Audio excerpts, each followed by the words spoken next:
So appreciate you having me. And if I'm not mistaken, this is the second appearance for SEC Unfiltered and yourself there at the SEC Media Day. So it goes to show you the growth of what you're building. Yeah, and it's cool. I've been able to bring my guys, Dave Shoemate and Cole Thompson, who spearhead our college football, SEC football, I should say, coverage as well. So, I told somebody earlier today, Mark, I used to fight just to get myself here, and it took quite a while, but we did it. And so now to have the opportunity to bring my guys with me too is a really rewarding experience. And yeah, we're having a lot of fun, man. So, yeah, it's pretty cool. The journey's certainly rewarding.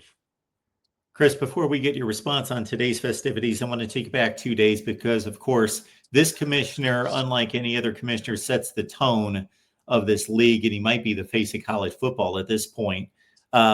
But in previous years, it was more just boasting about the SEC and the SEC accomplishments and all of that. But now, with the changing scope of the SEC in a sense, along with the Big Ten taking over the sport from the NCAA, it's more about what are we going to do? How are we going to drive this sport? And it's very much almost a State of the Union speech from this guy at this point. Yeah, and there wasn't a ton I thought from Sankey. I thought the biggest takeaway obviously was the pushback on the 8 game versus 9 game conference schedule. Sankey feels it seems like he's pretty firm on staying with 8 games. I don't think it's just Sankey though. I think it's the presidents, it's the coaches, it's people behind the scenes as well. That I don't think many in the SEC are in favor of that 9 game conference schedule. And certainly we just got news today that the playoff format that the Big Ten wants. It's essentially going to be a fight between the SEC and the Big Ten in regards to the scheduling and the conference schedules or what have you. So I thought that was the big takeaway. Outside of that, I thought Sankey was pretty close to the vest. He's got an opportunity with his platform to go up there and kind of deliver, like you said, the State of the Union speech. And I don't know if it's just because we're just in such a time of uncertainty or unknowns that there's not a lot that he can really say. It's pretty much status quo from Greg Sankey, at least here of late. I didn't think there was anything that was really earth shattering that he mentioned. Mentioning college sports is strained, it's not broken. There was a lot of those kind of more vague statements. So I was hoping for a little bit more, but certainly I'm very intrigued what's going to happen with the conference schedules. There's pressure from outside sources, Big Ten included, to go to that 9 game conference schedule. I just don't think many folks in the SEC really want that. We both know what the deal is. We try to weed through the 90% of coach speak and player speak to get to something that's actually meaningful or funny or something off the cuff. Mhm. And the first thing that came to mind for me, and I want you to fill in the blanks of anything else that you've come across that's been kind of bizarre or interesting or funny, was the Hugh Freeze golf game, coming to the Yeah. forefront and Lane Kiffin taking a shot at that. I was surprised how long it took for Hugh to get a question about his golf game. I was telling somebody that if I was Hugh, I would have walked up to the podium with putter in hand or kind of been off to the side practicing my golf swing as a joke. I don't think Auburn fans would have found that very funny. That's probably what I would have done, just to lighten the mood a little bit. But he did get the question, about, is he tired of answering questions about his golf game? And I thought he answered it as well as he could, right? That it's, he loves to golf. It's a hobby of his. Heck, I'm a golfer myself, Mark, so I get it. But he mentioned it's not going to hold him back when it comes to building up the Auburn program. And I mean, I thought Hugh Freeze, the most notable thing from him is he's leaning into the expectations. I really thought all 4 of those coaches yesterday are leaning into the expectations. I thought Hugh was really confident. And I understand why. Like when you really start to look at their roster, I'm a bit skeptical because of what's happened the last 2 years and especially last year. And I understand the limitations Peyton Thorne had, but it should have been a much better team, obviously, Mark, than it was. But you can start to really fall in love with this Auburn roster, just the personnel, right? When you talk about the additions they made over the offseason, obviously starting at quarterback position with Jackson Arnold, adding Eric Singleton to the wide receiver room to assist Cam Coleman, some of the defensive pieces they have and what they've done under DJ Durkin defensively. So I thought Hugh was really confident. I think he should be confident. It's just, are they going to now take it to the field and finally translate and take that next step? Or is it going to be more of the same, what we saw last year? And Hugh Freeze get the axe. So I thought that was interesting. You're right, Mark. When it comes to this event, I've kind of learned that everybody's so buttoned up now. There's not any Steve Spurriers left, or there's a bunch of zingers out there, and you're getting a bunch of quotes and clips because everybody knows it's going to be clipped if you say something kind of off the cuff. So, we had Kalen DeBoer this morning. It's always interesting to hear him speak. Reaffirm Ty Simpson is going to be or would be the guy today if they were to play a game. I thought he sounded really confident, felt good about his team. I mean, most everyone's put on a really, really positive front about their group. But, back to Hugh Freeze, like you mentioned, and I think the two that I mentioned, the one that just ended, Brent Venables, I think it's either going to be probably Auburn or Oklahoma that pops this year as kind of that surprise team. And I thought Venables, yet again, another one he understands, right? It's a big year for his job, and it's a big year just for Oklahoma football and getting back on a positive trajectory. And certainly with what they added, it's kind of a similar situation, I feel like, to Auburn. There's reasons when you look at the roster to be optimistic. But yeah, the Hugh Freeze golf thing was funny, and Lane Kiffin certainly he never ceases to bring the laughs when he said that he and Hugh are buddies. But he said, I see coaches doing well in his golf games. That's good for him. So I mean, yeah, it's been a fun week. It's been a fun week. You're able to take away a little bit here and there, but it's been pretty tame, I think, for the most part. Chris Phillips here from SEC Unfiltered. You've got all the information right there on the banner to check out Chris on X as well as SEC Unfiltered. Again, it will be worth your time, folks. So do it. We'll stick to today's menu. And Billy Napier, of course, man, he, this has to be the guy that was, of course, the Walking Dead at one point, and he's got a second birth here and a rebirth, and he feels really good about his program. Yeah, I mean, you're right. I mean, I think this time last year we were just all kind of, it wasn't a matter of if, it was a matter of when he was going to get canned, and it looked that way earlier in the season, especially after that loss to Texas A&M. I was at that season opener against Miami down there in Gainesville when they just got shellacked, and it felt all but certain he was gone. But give him a lot of credit. I mean, found something late in the season, and that something obviously was sparked by DJ Lagway, who was here at SEC Media Days today. And again, they're really confident. People asked them about the schedule. Heck, Billy had the tweet yesterday about they posted the toughest schedule, and Florida was one, and Billy Napier quoted it and just said, spot the ball, and I think that's kind of their mentality. Like, let's spot the ball. Like, they got to play us. DJ Lagway said today, hey, they got to play the Florida Gators. So I thought that was really, really interesting. I thought Billy made a good point too. Yes, their schedule is a gauntlet. Don't get me wrong, but he's right. This is talking season. This is hype season. Is everybody on their schedule going to live up to some crazy expectations they've set or preseason rankings? We know the answer is no.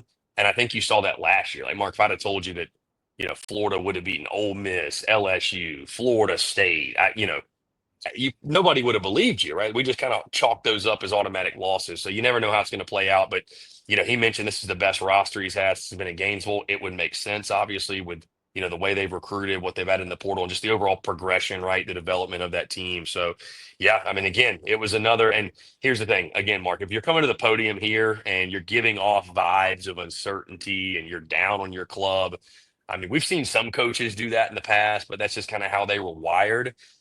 This is the time, right, to sell your program, sell your team going into the season. I thought Billy did that. I thought he seemed really, really confident. And again, when you got a guy like DJ Lagway, who was within a day spearheading that, and a defensive front like they've got, and some pieces on the offensive side, I think they should be excited about. They should be very excited going into the season.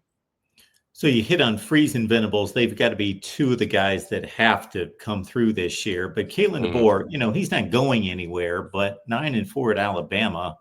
And they've got a loaded roster, but this quarterback decision is going to be huge. And you say it's most likely going to be Ty Simpson, and that's the conventional thought. But you just any further thoughts about Kalen DeBoer gearing up for this one? Yeah, I mean, I'll say this: I'm high on Alabama. Like, they're a playoff pick for me. I think they're an SEC title game pick for me. The quarterback's the pick to click for them, obviously, and if they get just average to slightly above average play from Ty Simpson, I think they're going to be a real force to be reckoned with. Double-digit wins again. I think they will be in Atlanta. The roster's loaded. I mean, I don't know if there's a coach in this conference, if you gave him true serum, that wouldn't trade their roster with Alabama's going into the season. Like, they're that good across the board. So, again, nothing really. I thought DeBoer was as buttoned up as anybody. Um, I think he was asked the question about upholding the Alabama standard, and I think that was one that he, was.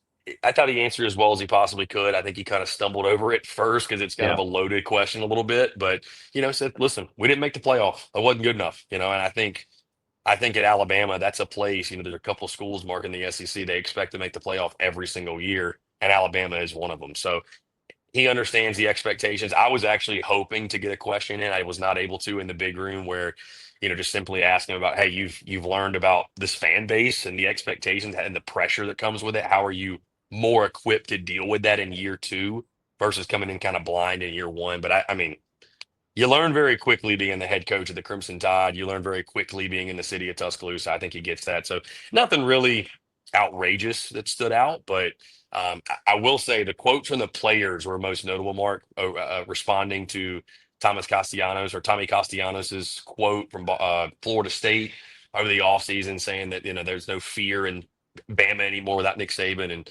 uh, it was Deontay Lawson and Tim Keenan that essentially said the disrespect will be handled accordingly, which I thought was a savage line from both. So that season opener in Tallahassee's got even a little more juice than I think we expected. That's nice. Before we let you go, Chris, you just mentioned a couple players. Any other players that were in particular impressive to you? Well, I mean, I think you got to start with Arch Manning, and he's not a guy that's going to light up he's not going to fill up the quote machine, but that's why to me he was so impressive. I mean, for a guy to handle the hoopla, I mean, it was truly Arch Manning mania here, Mark. Like, I mean, there were people, I'm sure you saw this on social media, there were people literally lining up at the breakaway spots where the players go, which is in the main media room where the coach is speaking while Steve Sarkisian's at the podium. I've never seen that in my entire life.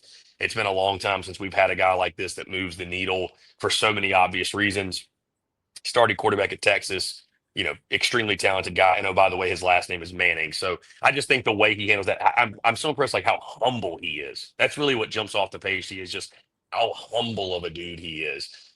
Outside of that, I'm trying to think. It's been a long week. Everyone else for the most part has been. I mean, DJ Lagway today, John Mateer today, I thought was really impressive. And the other thing I did want to mention, it's not a player, Mark, but we didn't touch on it. I did think it was interesting to hear Josh Heupel say it's an open quarterback competition going into the fall. I caught a lot of flack when I dropped my quarterback rankings. I had Joey Aguilar 16th, and I essentially said I wasn't even sure he was going to be the starter come game one, and he very well may still be. But to hear Josh Heupel just say, "Hey, it's kind of a wide open competition," we're going in the fall, and we've got Joey Aguilar, we've got Jake Merklinger, some of these other guys that definitely caught my attention to hear him say that. So, but yeah, I mean, all these players have been impressive. They're all, I mean, Mark, they're all so well trained. I mean, you're not going to have many guys go out there and say anything that's, even a Diego Papia. I thought he was confident, but he wasn't. His trash talk was more directed around Vandy and what they can control. Like we want to go win a national championship, right? Like it wasn't. I thought you might hear some zingers from him towards Alabama or towards Auburn. He was asked about Hugh Freeze. He was asked about those games, and he was very calm, cool, collected. And again, I'm sure he's been schooled to be so. So I thought he was impressive as well. But yeah, I mean they've all been awesome. The coaches have been great. A lot of little tidbits and nuggets, but like you said earlier, Mark, you don't want to overread into things because the games aren't being won and lost right now. That's for sure.